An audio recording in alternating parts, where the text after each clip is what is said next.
Kelly here, and I'm back with another video for W+9. Today we're going to be doing some distressed ink watercolor backgrounds on Bristol paper. So I'm going to be using Kind Soul, Modern Peonies, Modern Petunias, and Modern Anemones. All of these sets are drawn in the same style, so they're very kind of simple to use. I have 4 pieces that I've cut down. They are 4 by 5.5. And then I'm just going to use kind of a rainbow of distress inks. I'm working in a Ranger craft mat and just using that as a palette, pressing the ink pads down so that I can pick up the color with them. The first technique that I wanted to try was the wet on wet, which means I'm going to put down clean water in wherever you want the pigment to go, because wherever the water is, that's where it's going to flow. It acts as kind of like a barrier. The dry parts act as like a kind of a barrier. So it's not going to move anymore where it's dry.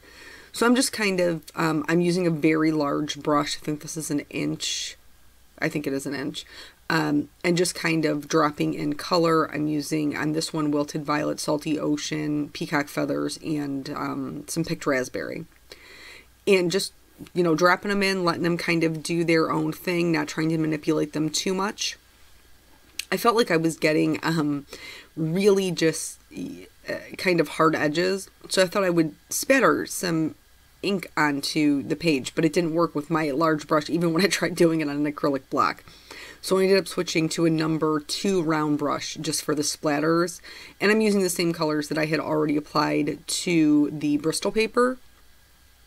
Bristol paper is traditionally used more for illustration, but it's such a thick paper that you can use it for watercolor, and it'll warp just like any other watercolor paper if you don't tape it down, which I did not since I had already cut down my pieces.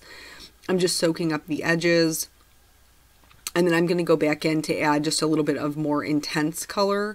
As long as your paper is wet, you can keep going back in and the pigment will keep moving. If you let it dry, you can still go back in and add more intense color. It's just not going to blend into the layer below it as well. Distress inks do react with water. If you were using traditional watercolors, it wouldn't move really at all. So I'm just kind of dropping that in. I felt like it was a little color blocked, so I did kind of move some of the ink around here in this area.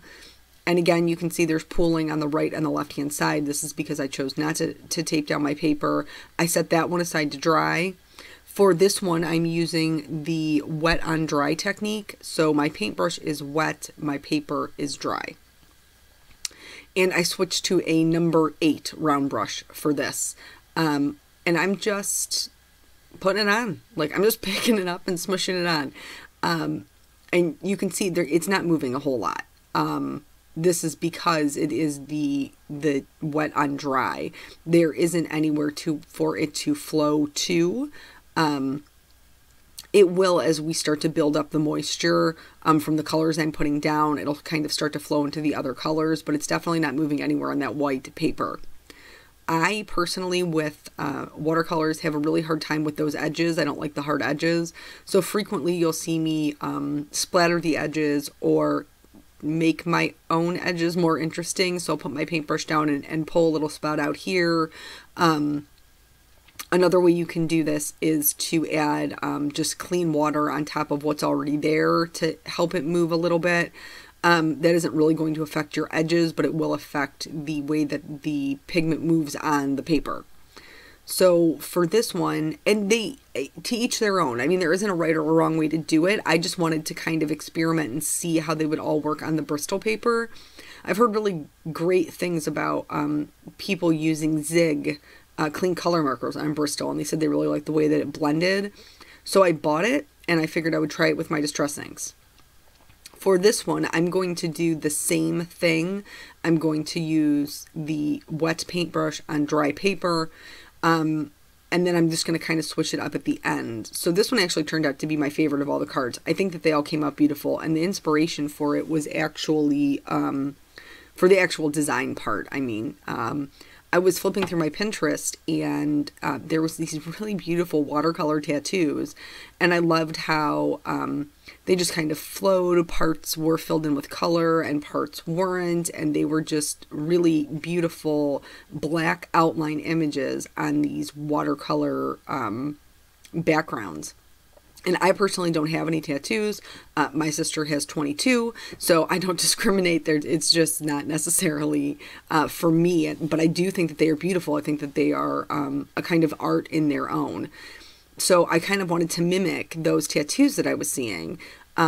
So here, now that I'm all done, I'm actually going to spray it with a large mister. And this is going to give me some more organic edges and really get that pigment moving. So I put the color down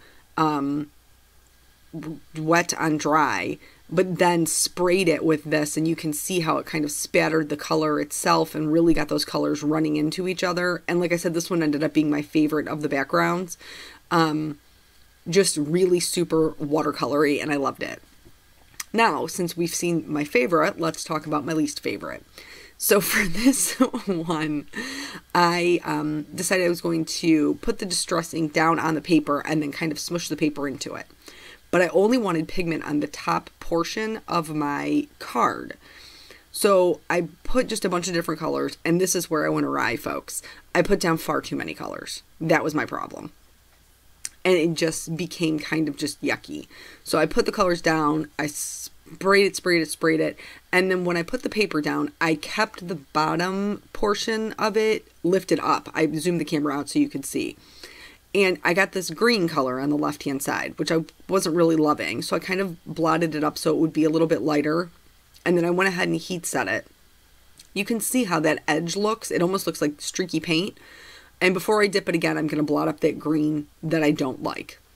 I'm going to spray it again. I didn't add any extra ink. I just sprayed it again. And then I'm going to dip it back in. Basically, the premise of it is to keep dipping it into the distress inks until you have a background that you're happy with. Except I just never, I never really got there. And I could have done it again. Here I'm trying to add some blue to salvage that green, and again, if I don't like the color, I'm wiping it away. I'm heat setting in between them. Here I just was like, I dipped it in the purple. It was too strong. I just directly sprayed the paper. I'm just trying anything that I can think of to make this something that is salvageable. So then I'm like, you know what? I'm just going to start all over again with the same piece, of course, because I don't throw anything away. So now I'm putting down Pick Raspberry, Wilted Violet, Salty Ocean, and then I'm just going to spray that. Oh, and yeah, I got the Wilted Violet. What's the other one? Oh, Peacock Feathers. So now I'm just going to spray that, and I'm like, yeah, I'll put a layer of that on there. Those are all good colors, and not so bad, right? It wasn't so bad if I had stopped here, but apparently I don't know when to say when. I don't know when to say when. I should have stopped here. I put it in one more time, and when I put it in one more time, I got a lot of the, I mean, I've dipped it multiple times, but you know what I'm saying. You know what I'm saying. I put it back in there a couple times. Anyway, the blue on the left-hand side went directly onto that orange. And what do we know, art class, when blue and orange mix, they make everybody together now brown. They do. And it's not pretty. And it wasn't pretty. But I had invested so much in it, like this is what we were going with. So all three of the really pretty ones, and then this guy here, who isn't like totally terrible. I just don't like that one brown spot. I'm trying not to let him bum me out. So now that everything is dry, I'm to the stamping portion. And like I said, in those tattoos that I saw, it was all just bold black outlines. So I got out the black dye ink from W+9, which is a super crisp black ink. And I just stamped them down. So for this one, this is the Kind Soul. I didn't have to do any masking whatsoever because it's all been done for you. The stamp is designed to be a border. And so bam, beautiful card. And for these ones, I created kind of my own bouquets. And so I did use some masking. I used Eclipse masking paper. Originally, I tried the 3M Post-it paper. And what I learned is dye inks don't really dry on top of that. And so when I went to cut them out of the paper, it kept sticking, like I would get black ink. It was like smudging. So I couldn't get it to completely dry. But the Eclipse I had really good luck with. I love the Post-it note tape for other reasons, but just apparently not with this. So I stamped all of them out and then removed my masks. And again, you can see there's like spatters in some of the flowers. They're partially colored. I just really think it's a super cool look. This is really easy to do a ton of cards at one time. Like I had all my stamps out. I just put them all on acrylic blocks. And just, you know, stamped them down. I didn't even have to add any Copic coloring. Like at the end of it, I didn't even feel like I needed to add any shading or anything. They were just kind of more graphic, and I really just loved the way that they looked. For this one, I used the peonies and the petunias I brought in, which I think are totally adorable. I love the one that has two in them with the little leaf. I'm always trying to fit that guy in somewhere because I think he's so cute. And then I actually brought in the other, like the medium-sized petunia that's kind of like on its side. And I thought that would be a really nice way to kind of finish off that bouquet. So went ahead and did those, and then, you know, I'm just masking as I go. So at the end of it, there's like this big reveal, and you can see all this beautiful stamping, and I love it. So now we're on to, you know, this guy. And I just, I could not get over that spot. Oh, gosh. But it is what it is, and somebody will get the card in the mail, and they'll be just fine with it. They probably won't even notice the spot. But for this one, I used basically everything but the kitchen sink. All of the flowers and leaves that I had, I pretty much put one of each flower, a minimum one of each flower on this card because I was trying to fill up that area so that it looked, you know, very full at the top, kind of coming down. I love that peony on the bottom right where it's, you know, partially colored with the pink and the blue. And then, so here's where we're at. These are all of them stamped out, and now we're going to work on adding the sentiments. I did stamp these with the same W+9 black ink. I just didn't figure you need to watch me ink up every single one of the sentiments. So the first one said hello. This one says birthday wishes. Then hello, dear friend. And then for the last one, I did thinking of you. So just kind of like a completely different, you know, sentiment for each one. I decided to accent them with some clear droplets. I think this would be fun to give somebody as like a watercolor card set, like so that, you know, you could stamp out all these different sentiments and then they could mail them out to their friends. The last thing I did was add some clear Wink of Stella. This one got it pretty much all over because it has such a large design. The other ones I put it just where the actual stamping was, and then that's all the cards. So I think that the Bristol paper worked pretty well. I was happy with the way that most of them turned out. The one that I wasn't happy with was my own fault. So yeah, I would recommend it to maybe give this a try. So thank you guys so much for joining me. I will catch you on the next video. Bye.